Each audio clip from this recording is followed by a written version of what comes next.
This is willpower. Here we go. This is an amazing opportunity for two things: to be with someone, Mr. Dave Wood, on the Willpower podcast, who is a distinguished human performance coach, and to have the best accent ever throughout the next 45 minutes or so of your listening entertainment. The Kiwi accent. Yeah, welcome to the show, Dave. I'm so glad to have you here. And for a year, I've been navigating how can I get Dave Wood on the show. So thank you so much for joining us. So as part of being a Kiwi, we call everyone mate. So thank you, mate. You're welcome. even it's just like everyone, whether it's a man or a lady, we just call them mate. Okay, that's perfect. It's a super friendly country. Yeah,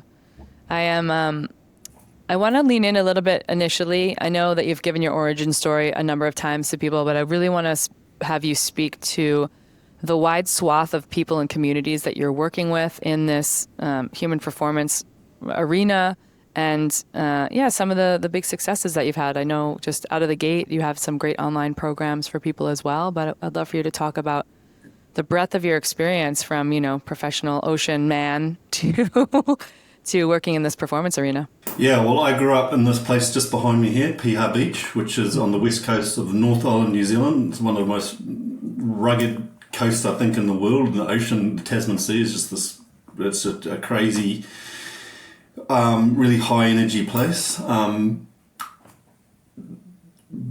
What you can't see there is that the beach is black iron sand. That's, volcanic activity from 4 hours down the coast that washed up along the shores millions of years ago. And then you have the Waitakere Ranges, which is the bush that comes right down to the beach. So it's this crazy melting pot of energy out here. Growing up out here, I was, started surfing from a very young age and then got into surf lifesaving, which was just, a natural progression from living out at the beach. And then I took that skill overseas to Cornwall in England and worked as a professional ocean lifeguard over there for 6 years on the beaches in Restormal.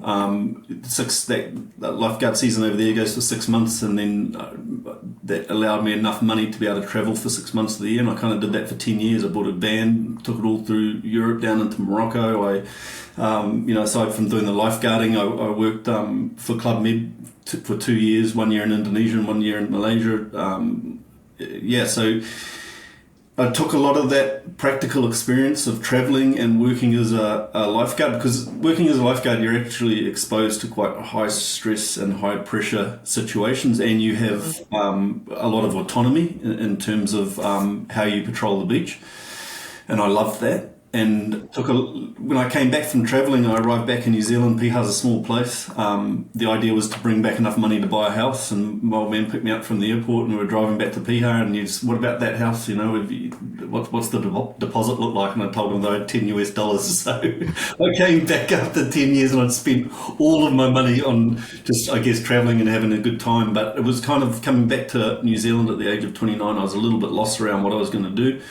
I bumped into a mate on the beach going for a surf one day, and he told me about this paramedic degree, and he said, you do 2 day shifts, 2 night shifts, you have 4 days off. And straight away my mind went to 4 days off, I'll be able to go surfing. So the next day I enrolled. 2 weeks later I started my 4-year degree in health science. From there, long story short, went out on the road, worked my way up to intensive care paramedic level, which nowadays is like taking the resus room from the hospital out into the pre-hospital environment. You have a very broad scope of practice, again, a lot of autonomy, and you have to make clinical decisions under pressure, and you have to be able to, because often these jobs that you go to are very emotive. There's a lot going on. You're as a intensive care paramedic, you're running a team of people. You have to make decisions about what has to be done on the scene versus off scene. And a lot of these jobs are what we call pre-hospital jobs. So if you don't initiate the right care and make the right clinical decisions, they don't get to hospital. And I guess, doing that for 13, 14 years, I got to a point where I'd kind of, I feel like I'd kind of outgrown the job to a degree, in that I'd kind of hit the ceiling. Once you get to intensive care paramedic level, that's kind of it. And so, I started my own business, and just in the shed on my property here at Piha. I was really at the time really interested in muscle imbalance and chronic pain because I'd been through chronic pain and I'd had a lot of muscle imbalance. But then when I started building a client base, I started noticing that a lot of the clients that I was seeing had other imbalances in other different body systems, and being interested in the breathing, I started seeing, man, a lot of these people have got really significant breathing imbalance, don't have good stress control, don't have what I call the foundations of performance squared away. Yeah. Amazing. So many pieces of that to unpack, and such a beautiful, I think, foundation to be able to lean into all the work that you're doing now.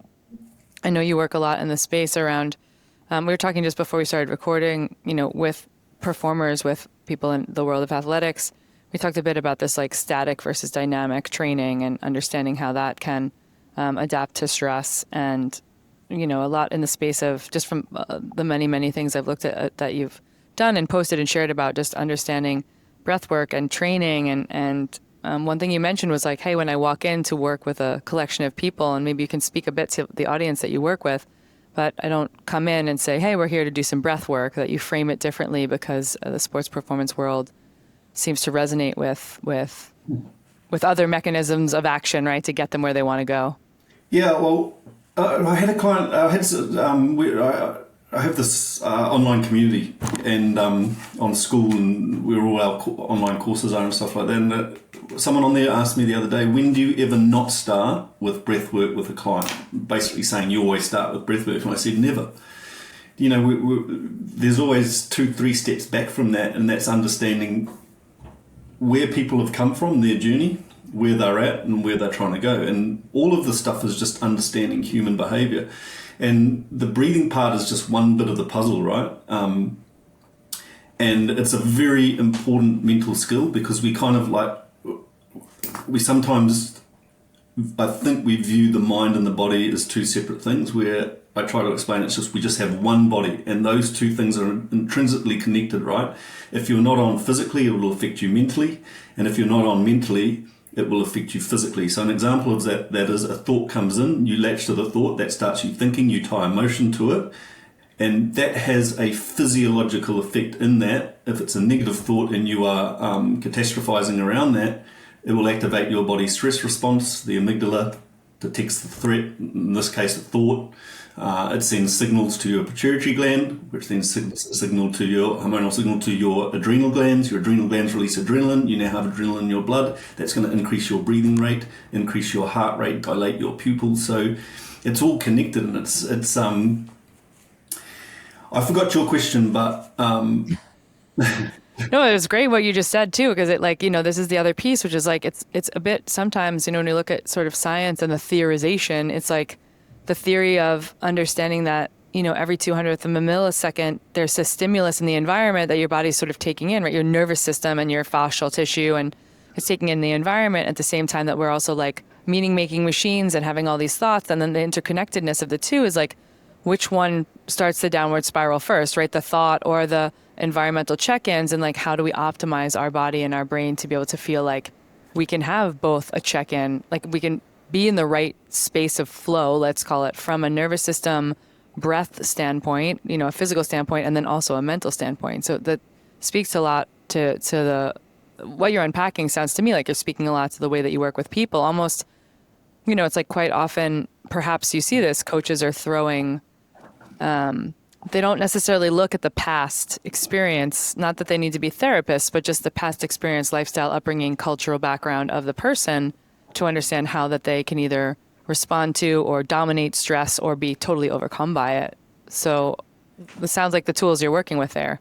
Yeah, well, I think obviously we're all different, but we're also very similar in so many different ways. We tend to have the same fears, the same apprehensions, and we all experience anxiety. We all have an innate stress response, and I think that a lot of the work that I'm doing is around getting people to be able to shift their physical and mental state in real time and in dynamic real world situations.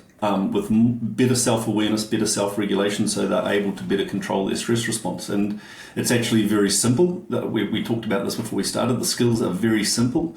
What is very difficult is to apply them in the heat of the moment when you're cognitively overloaded and in a reactive state. Now, one step back from that is that we have to, the work that I do with the clients is, right, how do we create calm as a daily practice? How do we improve calmness of mind? And there's two ways to do that. The first way is to put yourself in controlled stress. So that might be an ice bath, might be a sauna, might be going for a run, any type of challenge that activates your body's stress response, and you have some level of control. Now, what you will get after that, so if we take a run, for example, the runner's high, what you're getting after that stress is what I call the rebound effect, where the calming division of your nervous system comes back online. And you will feel that. You'll feel that when you get out of the ice bath, you'll feel it when you get out of the sauna, you'll feel it when you finish your run. So we create controlled stress in order to get calm. Now, the opposite of that is to be able to shift from whatever physical and mental state you're in directly into a calm state. Now, which is easier? For most people, which is easier?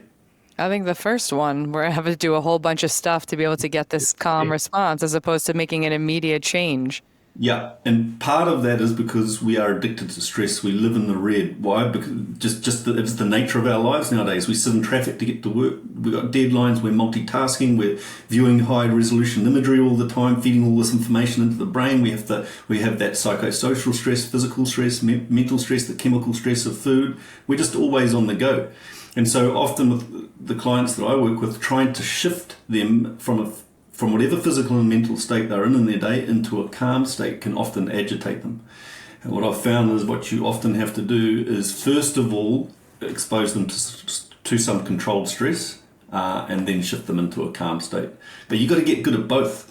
And it's this ability to shift your physical and mental state as a practice into that calm, activating that parasympathetic part of your autonomic nervous system, the recovery part of your nervous system, that is such an important skill in terms of getting the balance right between stress and recovery, because stress is not the problem.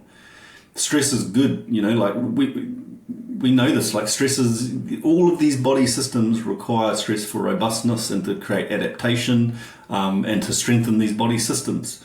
The problem is the absence of disciplined intermittent recovery, and when you're spending too much time in that red, you adapt to that, and some of those adaptations are signs and symptoms that the listeners will be experiencing. Irritability, reduced connection and empathy with others, procrastination, perfectionism, impacted sleep, tension headaches, gut issues. These are signs and symptoms that your body is trying to tell you something. And then this is where these meditative practices that I know that you use, breathing flows or cadence breathing, where you're just lying down and you're using your breathing to elicit a calm state. You learn so much about the condition of your body and mind, and that might be a 5 or 10 minute practice, but you take that learning, that self-awareness, and you apply it into the rest of your day. And that's that knock-on effect of doing that, a 5-minute breathing flow, a 10-minute breathing flow, some sort of meditation, or whether it be that meditation is the ice bath, then you start taking what you learn there and applying it into other situations in life where you need more physical and mental control. Yeah. And this it's so beautiful to hear you talk a little bit about what I would say is like maladaptive training, or just this lack of adapted intermittent recovery, because especially in the light of the fact that you work with so many athletes, it's what I see. And I'm just wondering if you feel like, look, you're on the other side of the world for me. Is this a consistent theme all around the world, that the majority of the high performing A-type athletes are just like training their asses off and then not really quite doing the work to be able to recover because there's so many other stressors coming in for their life, or they're just like, meh, I'm just going to keep training a number of hours a day? It's probably the biggest problem that I see is overtraining. Yeah. And when I talk about athletes, I don't talk about athlete in the true sense of someone that plays a sport. If you are specialized, so it may be that you have to sit in front of a computer for 8 hours a day. It may be that you're a painter, whatever it might be. If you are specialized, you should be treating yourself like an athlete, because that specialization that you're doing creates some balance, and you have to find, and normally, and this is particularly pertinent with athletes in the true sense of the word, is that the training load far outweighs the recovery load. Mm-hmm. And the thing is, you can, by doing that, you can get to you see this in every sport, just, train, bike down, get to the top. But the problem is that if you don't have good foundations in terms of what I call active recovery rituals, purposefully shifting back into a calm state to balance your nervous system over time, the cracks start appearing. And once the cracks start appearing, the idea of going back and getting what I call the foundations of health right, are just not on the radar. It's like, okay, how do we improve, push more? But the problem is that it's that whole definition of strength. We view strength as, pushing. But the real definition of strength is knowing when to push and when to pull back, and protecting your energy, and oscillating between stress, exertion, and recovery, and having more self-awareness and better self-regulation, and actually understanding that shifting back into a calm state during your day and whatever you're doing is going to have a profound effect in terms of your energy, in terms of your focus, in terms of your productivity. It's going to help with your sleep, and over the long term, it's ultimately going to help you achieve sustainable peak performance. And I think that we listen to high performers talking about it's all about the grind, you just keep pushing, or don't worry about sleep, all this nonsense. Those people burn out. There's very few people that can sustain that. The best performers in the world are the ones that understand you got to get the balance right. Stress plus recovery equals growth. And they implement the stuff like the breathing and the cold water because they understand the massive knock-on effects that practices like that have. Yeah, for sure.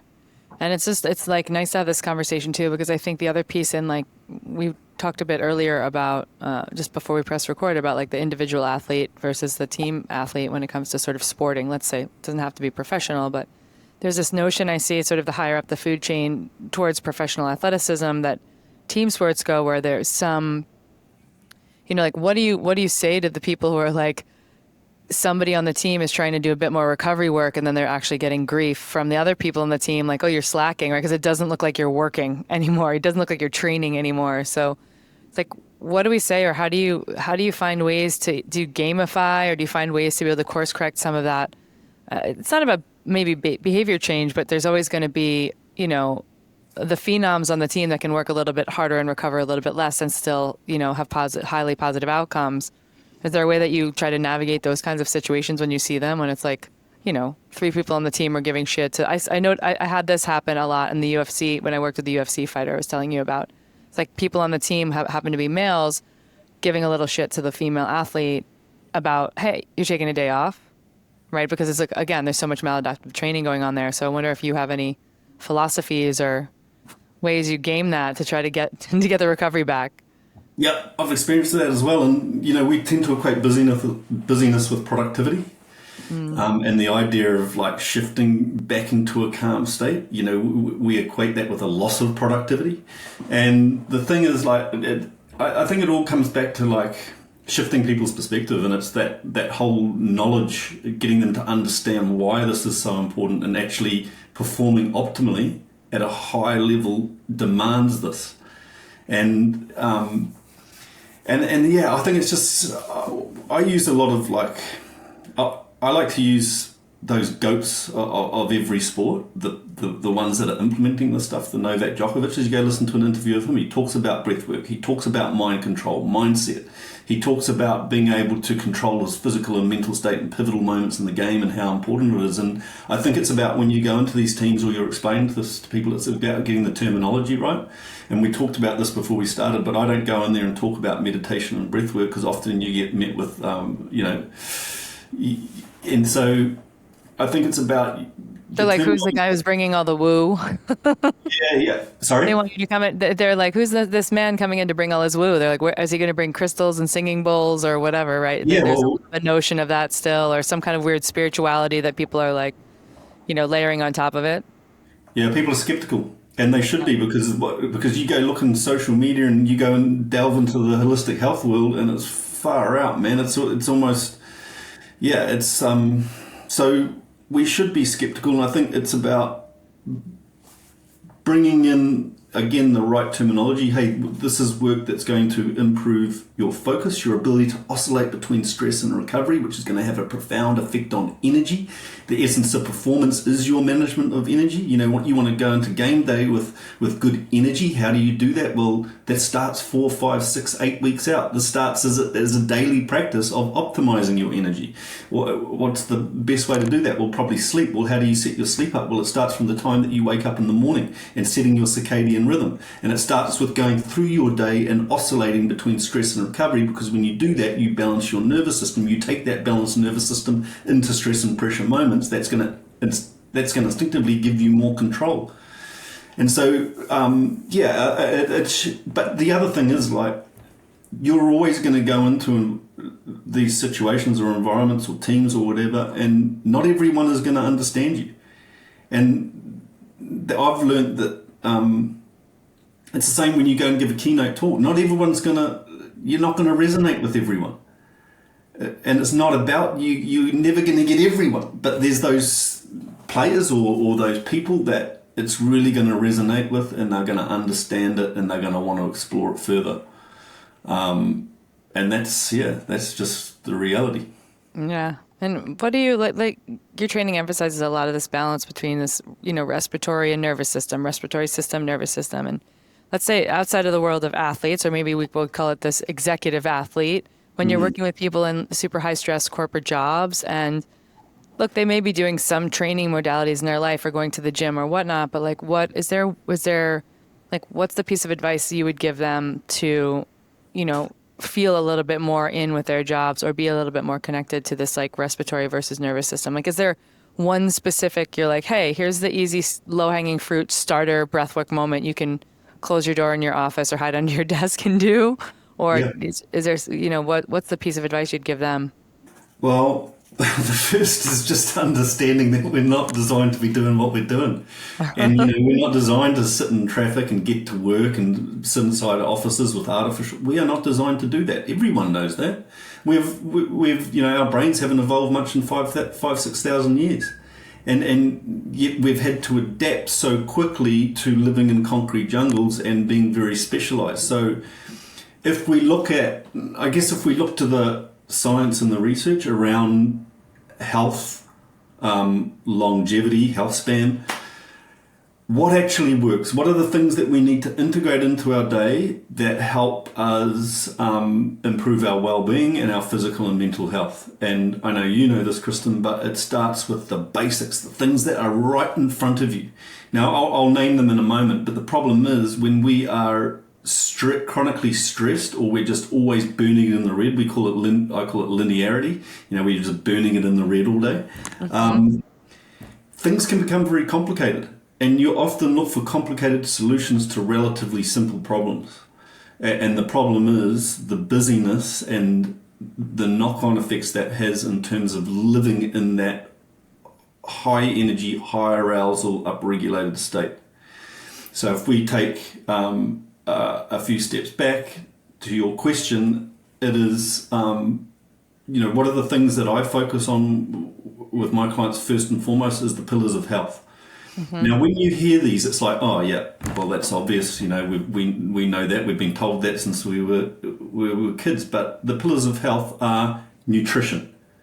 Now, the thing is, the digestive system is the body system that uses the most amount of energy. If you're shoveling crap into your body, it's going to get from your mouth through your esophagus, stomach, through your intestines and out of your ass. And so your body's using a lot of energy, and it can't utilize the food doesn't have the nutrients that the body wants. So the first thing is getting the nutrition right. It doesn't need to be perfect, but you should be putting wholesome food in your body. The second is sleep. It's the most powerful form of recovery, and we tend to think of sleep as what we do in the evening to set it up. It starts from the beginning of your day, getting out, viewing natural sunlight, sets your biological clock for the release of melatonin in the evening. It's about going through your day and not burning it in the red all day, transitioning back into the blue, because that's going to set your sleep up. If you've been preparing for battle all day, don't expect to sleep at night. Then the third thing is exercise. Don't even need to go into that, but exercise has a profound effect on mental health. Boosts your energy. If you feel like you've got low energy and you go for a walk or a run, you instantly have more energy. And then social interaction. If you're socially isolated, we know based on the research and science that has a profound effect on mental health, on sleep, on energy, on everything. And then the last is reconnecting with nature. And I always highlight these two, social connection and reconnecting with nature. If we just tap into reconnecting with nature, when you are in nature, it only takes 20 to 30 minutes of being in nature, walking up into the bush, jumping in the water, or being in the beach, to have full mental clarity.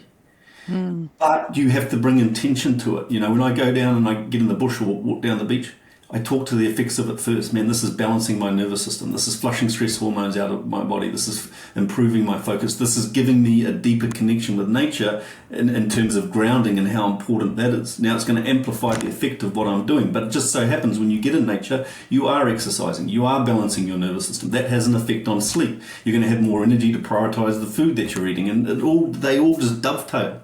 Now, I believe that you should not add anything else. If you're looking to find more balance in your life, if you're dealing with stress, depression, anxiety, doesn't matter what it is, go and look at those things and ask yourself, do I actually have these squared away? And that's what I sit down with my clients, and when we run this Calm Under Pressure workshop, our corporate workshops, this is where it starts. So we get the pillars of health right first and foremost, and then the next step from that would be to add in active recovery rituals. Things that either expose you to control stress to create calm, or shift you from whatever physical and mental state you're in into a calm state. Now, if we can get that stuff right, because it's not about going, when you're under the pump and the water starts spilling over the top, you can't just go, right, I need to get rid of all the stress, because you've got to maintain your job. You've got a family that you've got to support. You're probably already overextended. You've got too many things that you've got to service. So, and it's like, that's why I like to talk about, there are some stresses that you should probably get rid of, but I think that most people know that, you probably shouldn't be drinking alcohol at 9, 10 o'clock at night, you should, and so there's these stresses you can get rid of, but by and large, we don't need to get rid of the stress. We just need to prioritize these pillars of health, integrate them into our day, keep it ridiculously simple. And I'll just give you a quick example of like a client that I have. He said to me, "Hey Dave, that's all great, man. Like, you live out at Piha and you have access to the beach, and you can integrate that stuff into your day. I work in a high rise. I got to get the bus to work." And I said to him, "Hey man," because his high rise is where he works is in downtown Auckland. I said to him, "You're 500 meters away from the ocean. You have to unlock your creative mind." So at lunchtime now, he gets out of his office, he goes down, walks to the end of the pier, sits at the end of the pier, he connects with nature, he does a 5-minute meditation, he layers his active recovery. That's good. That's it. It's basic. It's basic, and it's like not easy, right? It's simple, but it's not easy for some people. But I love this. I just want to reiterate, not only just this, you have to creatively get outside of the box. I've definitely had clients that have said to me, "Well, I want something that fits a bit more in with my lifestyle." And I'm like, awesome. And perhaps I can just speak from my experience that a lot of things I had to change in my lifestyle and actually have a better overall, health landscape or picture and a better lifestyle now, because it's not always going to fit into the box that you've created for yourself, especially if everything we're doing is, again, processed foods, and we're in a building and a bus and an elevator and never getting outside in the ways that we need to during the day. And I think also with leadership, if there's leaders listening in, if you have any authority in that building, some of the best leaders these days are doing, walk and talks on conference calls and getting people outside, or giving some kind of breathwork breaks. And I know we don't see that very often, but, and then the other piece that you were just talking about is this, how do I, with everything that's stacked and stacked and stacked in the system, to be able to have people not check out, right? Because we can't do that. And I think I want to reiterate that you said that, because I see that as a challenge where it's very feast or famine. People are they're so stressed to the max that they're mental health day. and then, but it's not balanced, right? And look, it happens to the best of us. I definitely have had moments in my life where I'm okay, what can I shift today into and the answer is no, and move everything on the calendar and give myself a day. And while that's beautiful, that's not always realistic. And so really listening into your words around how do we weave these moments in, and how do we find them so that we're not jumping off the pier. Well, I guess it would be good over there, jump off the pier into the water, but we're not, losing our minds at the end of the day because the stress load is so high. And it's okay, how do we sort that out? I mean, even just, I think as an example from personal experience, I put together my budget every month and I find the way, like, can I have the woman who comes to, like, I have a friend who does meal prep. Can I afford to pay her to come and do a little meal prep so that I actually know that I don't take the 20 minutes to cook something, but I take the meal and I go sit outside in the sunlight to regulate my glucose and to try. But again, there's a cost budget requirement, or like there's how do we shop at the store in a way and prep things on Sunday so we have them ready so we can like make the time to do those things, which is how I interpreted everything you just said. But I think it's important to reiterate to people because people are saying, yeah, sure, I could do that. But then they're not quite getting it done. Well, partly that is because we're addicted to stress. Yeah. And so it's, even though it may not always feel great, we're still addicted to it because adrenaline's addictive and you get a lot of stuff done there. And that's like the brain just recognizes patterns. So if the pattern is you stay in that high arousal state all day, then your brain will start craving it. And so when you do find a void during the day, a quiet space, what do? You grab your phone because your brain's craving more stimulus. Yeah. And dopamine. Yeah. And then this comes back to like having more self-awareness of what's going on. And a big part of it is you have to take radical ownership of your own physical and mental health because the business you work for, don't rely on them to do it. Don't rely on anyone else to do it. In fact, don't rely on anyone. Rely on yourself. We need other people. We need the specialists. We need the doctors, and we need help from our mates and family, but not at the expense of taking radical ownership of our own physical and mental health. And that is a mindset shift, and that is like prioritizing yourself ahead of everybody else. Because when you do that, you're more equipped to help other people, and B, you start finding the time. And a lot of the people that I work with, I tell them like, don't put. Because with our active recovery or our meditation or our breathing flow, it's all programmed into their calendar. Mm-hmm. And I tell, it's like if it's not in your calendar, it doesn't happen because you'll find an excuse not to do it, but you'll also just get into the busyness of the day. But look, instinctively, well, your body wants this. Your body wants to shift into a calm state. Mm-hmm. And when you start doing it, it's very enlightening because, after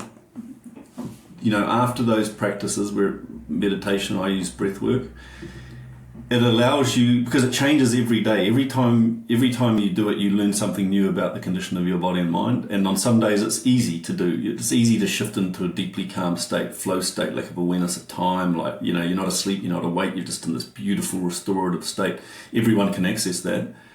And on other days, you just can't switch off. You would have experienced this, and you're just like, far out, why can I not get relaxed? But it allows you to stop and be like, oh, right, I haven't been sleeping well, I haven't been prioritizing this, I've been burning it too hard. And so, but we often don't just stop and listen, Yeah, for sure. And I think it's also like, yeah, it's so powerful what you're saying because these are the challenges that show up that are the daily difference, right? And like programming it, the best date you make in the calendar with yourself. Yeah. But also it's about keeping it ridiculously simple. And if you don't, it won't be sustainable. So we tend to try to overcook it. It's like, right, I need to do an hour meditation. I need to be in the gym for 45 minutes. I've set my active recovery up where it's so simple. I only spend 20 minutes doing my strength and conditioning every day. And some days, if I'm really busy or I'm under the pump, I just pick one exercise. But that keeps me in the routine. My meditation, my breathing flow meditation, 2 lots of 5 minutes every day. And then I have a 21-minute breathing flow that I do 3 times a week. Now that is, if you're too busy and you can't do that, well, you got a problem. Because go and look at your phone and how much time you're spending on that. 5 minutes, 21 minutes is nothing. It is nothing. But you will never know the benefits of that. You will never know the ripple-on effects into your life until you do it. And what I would challenge everyone to do is like some form of meditation, whether it be out in nature, just shutting your eyes and listening to the different layers of sounds of nature, or it might be following a guided breathing flow or a guided meditation. Just try 5 minutes a day for the next 1 to 2 weeks. Only then will you be able to make an informed decision about the ripple-on effects it has in terms of your self-awareness, self-regulation, energy, productivity, learning more about the condition of your mind, which is ridiculously important because that thing's constantly trying to dominate us. And we in all the wrong ways. we allow it to because we are stuck in these subconscious patterns of behavior. And it's, it's understanding that like we can rewire these subconscious patterns that are holding us back. We just have to be able to identify them, but that takes self-awareness, and most people don't have very good self-awareness. But meditation and just stopping and these balancing your nervous system with this active recovery stuff gives you that insight. Yeah, and would you say to people who are like, hey, great, I'm for 14 days, I can work in a similar thing like that, or for a couple of weeks and see how it is? Like, is there a similar thing to when you first go back to the gym and you're like, oh, those first 2 weeks are hard because I'm sore and I'm this and I'm like readjusting to that? Like, do you feel like there's some kickback in the first couple of weeks where people are seeing small gains, but like after they're spending 7 to 14 days or something working on these things that it starts to become much more incorporated into, hey, this is easy. I can feel in the flow of this, putting these things into my day?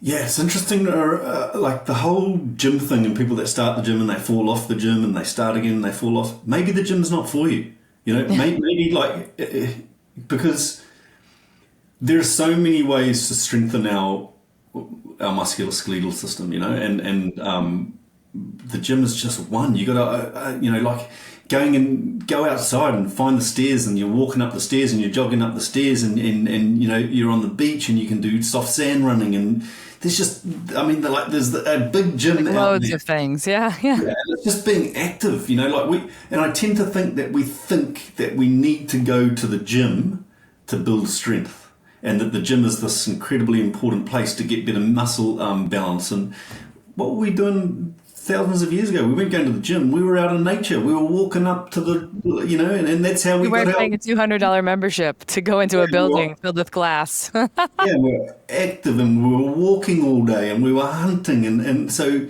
we didn't go to the gym. I've always had a difficult time sustaining going to the gym. Yeah. Now, what I mean by that is I'll go hard out for 3-4 months and then I'll stop for a month. And what I've learned is that I was putting too much pressure on myself to, right, I've got to go to the gym for an hour. Again, now I've just drummed it down to the basic of the basic, the simple, you know, 10, 15 minutes a day. And it's had a profound effect. But my gym is out there. It's going surfing. It's, you know, and the most finding things you love to play at, right? Yeah, having, you know, something you're passionate about that you do, a hobby that exercises you. But I kind of feel like I do mobility work every day for a couple of reasons. I think it's the most powerful form of strength training, you know, to be able to take your joints through their full range of motion. Mm-hmm. And because we're specialized, we tends to create a lot of muscle imbalance. I think that's important to work on. But that mobility work is part of my active recovery. It shifts me into a calm state. It gets blood flow moving. It engages, you know, like it's just like, for me, very calming to do mobility work. And it's a form of meditation. You know, you're very present when you're doing it, and you're in your body and you're feeling things, and you're working out where your restrictions are. And yeah, beautiful form of meditation is mobility work. Yeah. And then so I want to talk a little bit about some of the things I see on social media with you, and the workshops, the outdoor excursions, like all of this, like in nature that you're working on. Because I know you've worked with some of the top UFC champions and so many just high performers from you know, professionals in various fields and all of that. And I see these like sort of black sand running training sessions and things outdoors in nature. You want to talk a little bit about the work that you're doing there? Yeah, a big part of like what we're doing is trying to, I guess, get people to understand how important reconnecting with nature is, mm-hmm. and the effects of grounding, the effects of being present in nature. And one reason why that's so important for me, that's such an important part of what I'm doing, is that I want to educate people that I think that if you can get people to have a deep connection with nature, then we're going to start looking after that thing more. Mm-hmm. Because without like nature, we're done, right? Like that is the most important thing. But I think it takes people having a deeper connection with nature to really respect it. And for me, going through challenges in my life, nature has always been the constant, you know, being out in the ocean or being up in the bush. And I know I can say this unequivocally, because we have very good research to back this, it is one of the most powerful ways to ground yourself, to be present, to strip away the noise, to flush those stress hormones out of the body, to activate the parasympathetic nervous system, to get your exercise to sync in with your circadian rhythm. And there's so many other benefits of being in nature. So part of it is that. If you are a high performing athlete and you don't have a deep connection with nature, you're never going to be performing to your potential, to your highest of your potential, because of how important that connection with nature is into every facet of well-being, health and performance. And then part of it is like there's a lot of resistance with the environment out here, the black iron sand, running on that. There's a lot of resistance. We use the sand dunes. We use the water because there's a lot of resistance in the water. And it is also like a crazy, very raw environment out here on the West Coast where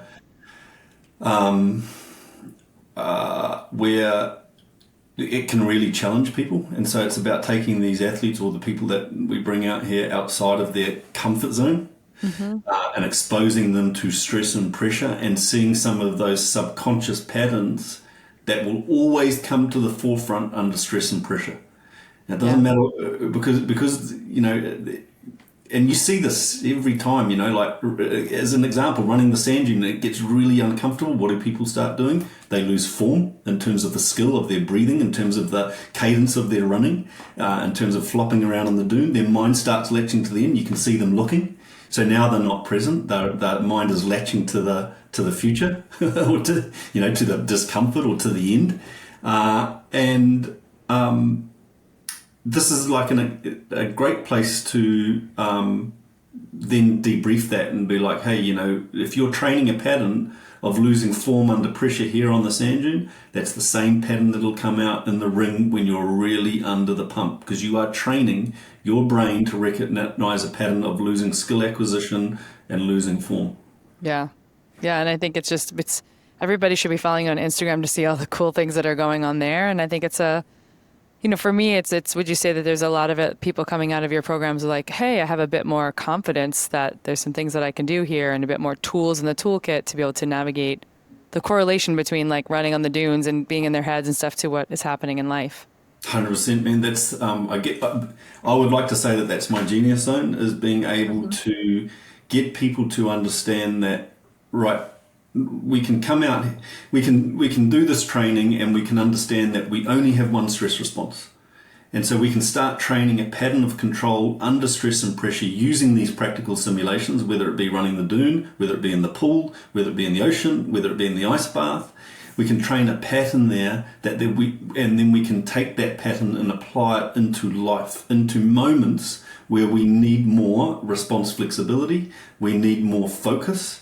We need to be able to have the self-awareness to grab our mind, which is latching to a thought, stimulating thinking, action, emotion, action, outcome, and actually not react to the thought, and just be aware of it. And so all of this stuff, I think the practical simulations are so important. We need the knowledge, we need the skills, but without putting people in these practical simulations, the knowledge can go into their head and they can come up with their own thing. Do you know what I mean? Yeah, totally. And can you tell me those 3 words you said? I think that's pretty genius, is like when you're reacting to a thought, you said it's either like an emotion. Yeah. So normally what will happen is a thought will come in and you can't control it. And so that thought might be, I'm not ready. It might be, man, that person's better than me. It might be whatever the thought might be, a distracting, like to call them negative thoughts, but they're basically just thoughts. You have no control of them. If you react to that thought, you start thinking. So that stimulates you to start thinking. You then tie emotion to that, because of course you were going to tie emotion to it. So that emotion might be anger, it might be fear, it might be anxiety, overwhelm, apprehension, tension, it might be excitement.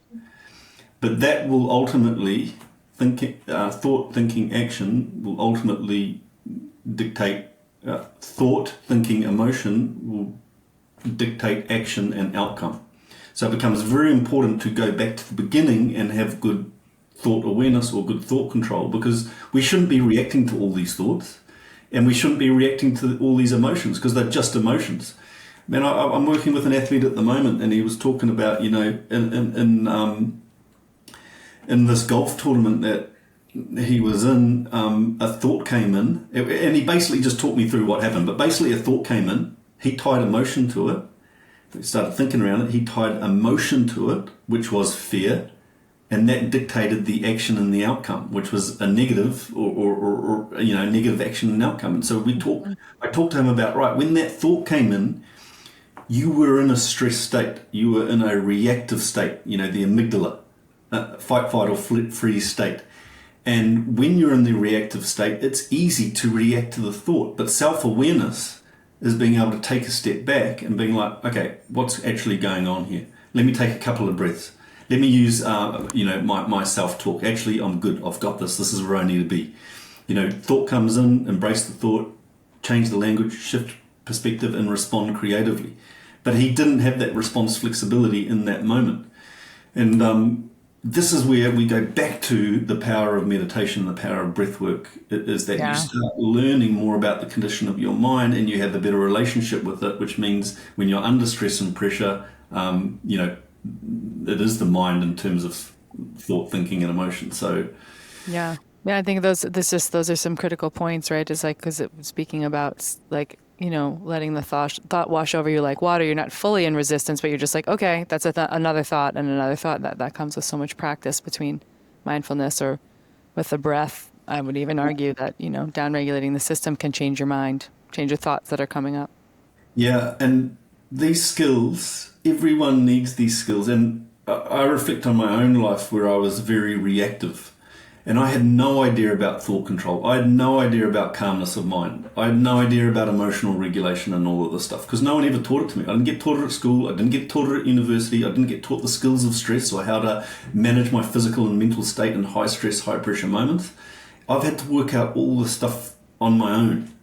And it has been the best journey I've ever been on. That is a journey into personal growth and self-improvement, right? And that's not it's not an easy journey because it's confronting. You start recognizing, man, I've got all these shitty patterns of behavior. I need to change them. We don't like change because we tether our identity to these patterns. They are our comfort zone. These patterns are normally like from going through traumatic events in life where we put safety barriers up. They're great in the first, 1 to 2 days a week to keep us safe. But then we hold on to those patterns and they become our subconscious patterns. And then whenever we go into stress and pressure moments, that subconscious pattern goes to the forefront. One of my subconscious patterns was anger. That was like, I understand now through this process I've been going through, that was a form of anxiety. But my whole way of dealing with stuff was, raise my voice or, so I'm pulled in front of the traffic and I get all pissed off. I can't even imagine doing that now. But I've had to work on my mind and my mindset and understanding where these patterns of behavior come from. But that's the beautiful thing about being a human being is that we have the ability to change. And that's part of going through this, and it's a lifetime of discovery, the personal growth, investing into yourself. It is a lifetime of discovery, but it can be very challenging. And, often you'll know this, Kristin, like there's people around you and you'll just be like, man, why are you like that? Why can't you see that you need to change that pattern of behavior? And it's because that pattern of behavior has been trained so many times that it's become subconscious. We're consciously aware of the pattern of behavior, but it is coming from our subconscious state, and we all have this. And if you like listening and you want to thinking, okay, well, what are one of my subconscious patterns of behavior that are holding me back? Ask yourself, what is one weakness that I have? And then when you identify the weakness, come up with a mindset theme. So a mindset theme is a rule and regulation you live by that dictates the way you respond to things. So my pattern, my weakness was anger. My mindset is I remain calm and in control no matter what. That has changed my life. And it's not that hard to do. Identify the weakness, because the weakness can be your biggest strength. And, when you develop your mindset, this is stuff that we should be doing when we're kids or at university or at school, like developing your mindset. Think of all the rules and regulations you have for a business, a household. Do you have rules and regulations for the most important thing you have, your mindset? And most people don't. So we're just going through life. We're programmed, we're hardwired based on these subconscious patterns of behavior. And we have these fixed mindsets around things. But that whole idea of neuroplasticity, we can rewire the way that we think, the way that we perceive the world, just through training new patterns. And the bulk of the work that I do is actually around that. It's getting people to identify their patterns. They will come out again. They will come out in stress and pressure moments. If you have that ability to take someone and put them in those situations and press the right buttons, they'll come out. Yeah. And then when you can put your finger on them, that's the beautiful thing. Then you can create change around it. Yeah. Yeah. And just bringing them into awareness in those heightened states. So amazing. I love to watch all the work that you're doing and the way that you're changing people's lives, and also just expanding yourself over and over and over again, just in the ways that you work and the human that you are. I like to kind of wrap up with a couple questions. One is just like looking ahead, like what do you see emerging in sort of trends and practices? Perhaps there's like, I don't know if you're using a lot of devices or technology or whatnot, but what do you see emerging that you're kind of most excited about in this landscape of, mindset, performance, or breathing? What I believe is most important is, before we look to the technology and all this fancy stuff, is actually understanding how we, what's going on underneath the hood, and, what is stress? What is our body's stress response? How do we, when we are feeling uptight or anxious, what's actually happening physiologically? Do we have a visual representation of that? If we don't, we can feel lost. And so I think that the best thing that we can hope for is that people have more self-awareness, more internal control, and I think that's just like the most important thing before we. And I'm not like big on all the technology and stuff like that. Yeah. No, I can see it from just a lot of the work with integrated training and what I witness both on your web and then the programs that you're doing, that it's much more, it feels about that internal connection and connection to nature. And I love that. I mean, in the beginning of the show, before we recorded, you showed me a cucumber and an apple from your garden and your tree. So you're like getting out and making these moments in your life. Yeah, exactly. I love it. But I would say to that, the technology is so important because it does give us a deeper understanding. But I think it's about using the technology, but not at the expense of having a deeper understanding of our own selves through these practices that we've talked about. Yeah. And I know that there's so much happening in the space of longevity, and I welcome all of it, and I'm very interested in it. I'm constantly looking at it. So I mean, it's incredible, like how much more advanced we're getting in all of this stuff. But I still think that there's a small percentage of people that really deeply care about their health. Then there's a big bunch of people in the middle that kind of just like, I don't know, neither here nor there. And then there's another chunk of people at the bottom that are very unhealthy and need this stuff, but they're not looking at it. So it's like, how do we get this out to the broader spectrum of people? And that's where the health organisations and the government and things like that play such a big role, such an important role. But I don't think we're getting, me personally here in New Zealand, I don't think we're getting the message out in the right way. Yeah. It's very true. Yeah, especially politically, there's all these exciting things happening. And then the last thing I always like to ask every guest that comes on the show is if you could go back and have a conversation with your 15-year-old self about wellness, about life, about, mindset, as it were, what would you go back and what's the one best piece of advice that you would give your 15-year-old self for sort of living into your best life? Oh, God, that is a deep question. Because, and I've often thought about this, what would I go back and tell myself? Far out.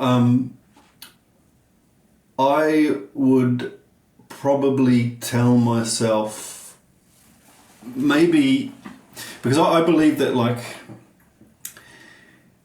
in terms of being content and having happiness in your life, I think it is about really exposing yourself to challenge. And although I did expose myself to a lot of challenge growing up, I think there's things that I really held myself back from because I had fear of failure, fear of letting people down, fear of what other people might think, fear of not being viewed in the right light. And I'd probably go back and tell myself,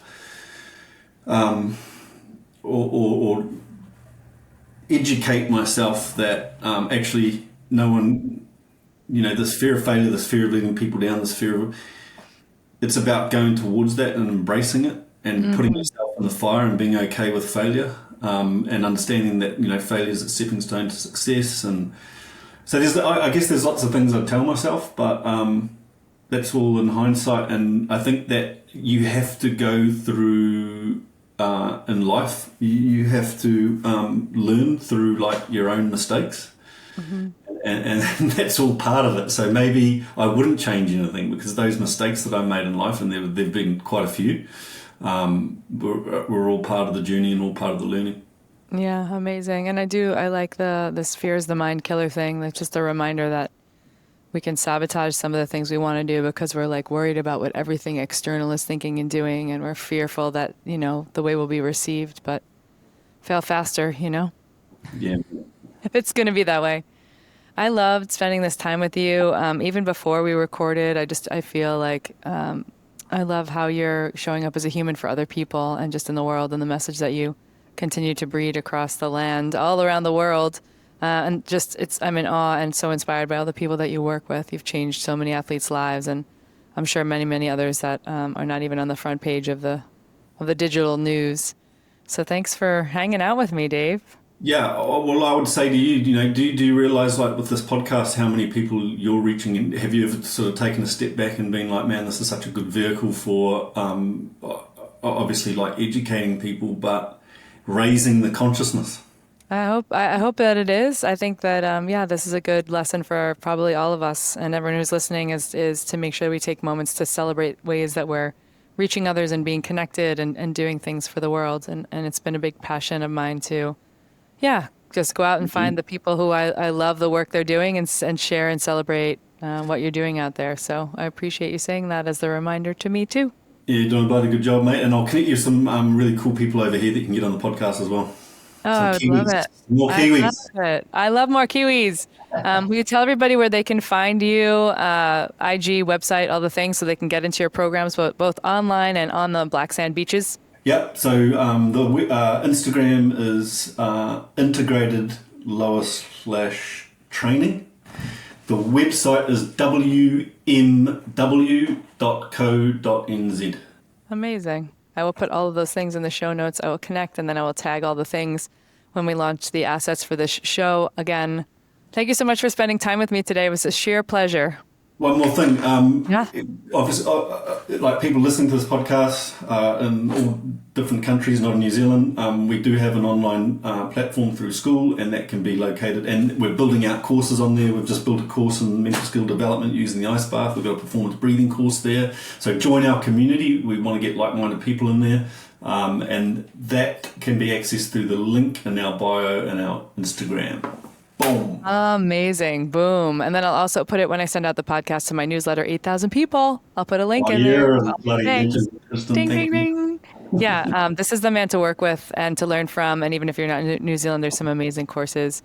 And I don't just say that because, I'm signing up tomorrow, but because I get to see the results of all the things that he's doing. So again, thanks so much, Dave. Thanks for everyone for listening into the Well Power Podcast with Mr. Dave Wood. And we'll see you next time.